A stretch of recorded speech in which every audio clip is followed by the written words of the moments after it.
Hi there, my name is Daniel and I collect stamps. Today we have this selection of stamps I need to sort through, so please join me as I do that. These first two stamps are from Cambodia, so let's look it up in our catalogs. So here we go, this is our first stamp. We found this in it's part of 1959 set. And it's number 7250 cents, or wherever they use their color blue, color value about 50 cents for a used stamp. Fortunately, you can see right here, this stamp has a tear right there. Let's pull it over and take a look at it. Yeah, it's torn right in this area. Also have this kind of nasty sticky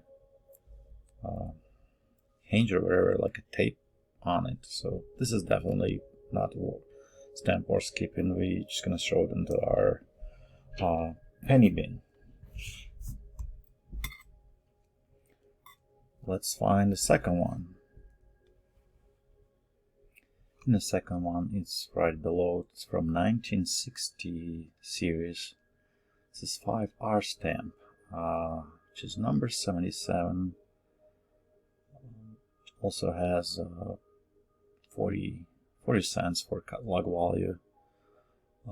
Doesn't look too bad from the front. Let's flip it over and see how it looks on the back.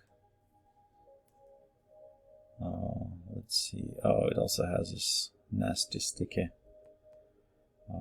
tape kind of thing. Wherever this person used for hinges kind of destroyed the stamp. So unfortunately, this one goes into our penny bin as well. This next stamp is from Canada, showing Queen Elizabeth. It looks like from 1963. Let's look it up real quick. Here we go, we found it. Oops. And this is actually not 1963, it's 1953 issue. And this is a very common stamp, I knew that. It's number 326, has minimal value, and doesn't look too bad from the front. Let's take a look at the back. And again, there's this bad hinge, so we're gonna throw this one in the bin.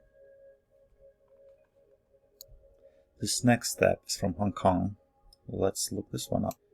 Okay, we found this in volume 3 of Scott's catalog.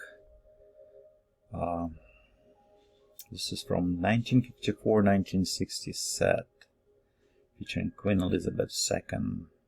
It's a definitive set. That's what they call those, I believe. 15 cents grain, past 50 cents for value. Doesn't have a lot of value to it. Doesn't look too bad from the front. Let's look on the back.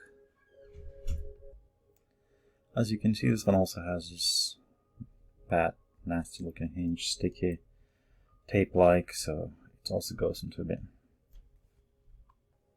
Our next step is from India, and so let's look it up.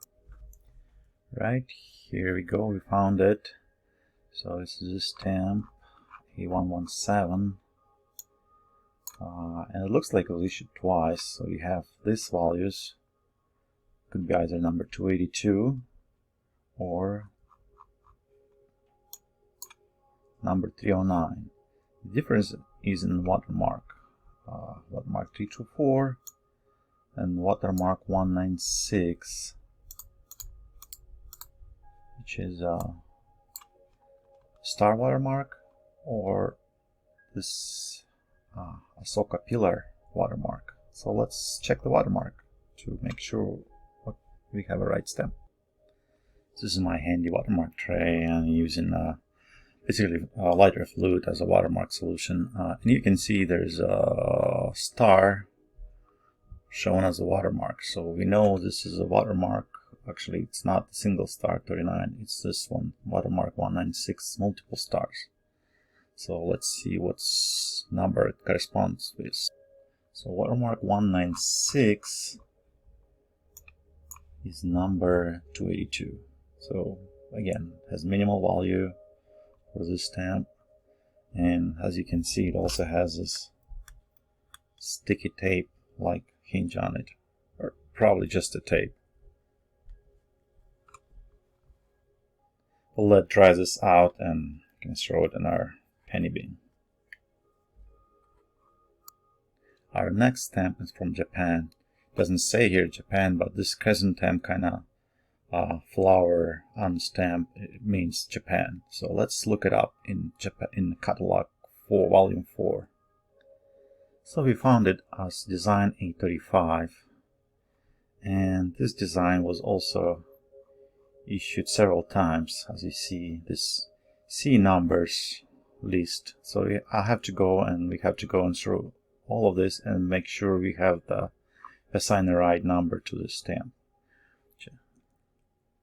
So the first stamp variation can be unwatermarked, and another variation can have watermark 141, which is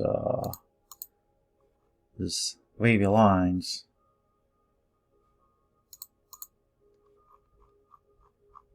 And the third variation of the stamp can also have the wavy lines, but also it's different size.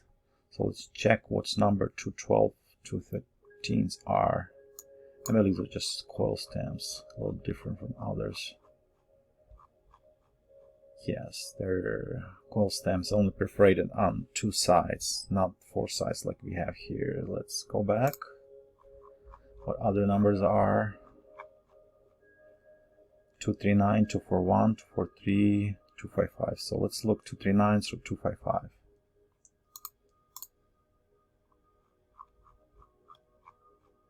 Probably on the page off. Here we go. So it's also can be watermark 257, which is this curved wavy lines. So let's check the watermark. It's not very easy to see on the screen, but can I see this zigzag like lines? And this corresponds with watermark 257. So we know this is from a set which was watermarked with curvy wave lines.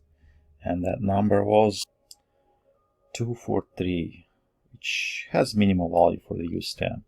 However, when it dries, double check, but it looks like this stamp is pretty solid. Doesn't have any damage, has all the perforations. The cancel is not too heavy, and it's actually pretty neat looking. So I'll list it for sale. Yeah, I'll set with a value about 7 cents. Our next stamp is from Mexico, so let's look this one up. Okay, we found this series. This is from this design A189 series, and this is called Indian Dancer Michoacan. 30 cents. And there's also a number of different issues for this design. So let's take a quick look. Gonna go take a quick look and find out which number exactly this stamp is. These stamps were issued with several different watermarks, so we need to check watermark first. And I think I found which watermark it is.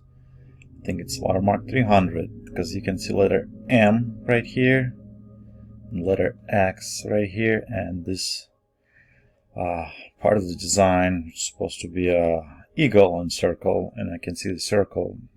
Can't really see the eagle, but I know there's some kind of blob in there. So let's take a look and see what's number has this watermark.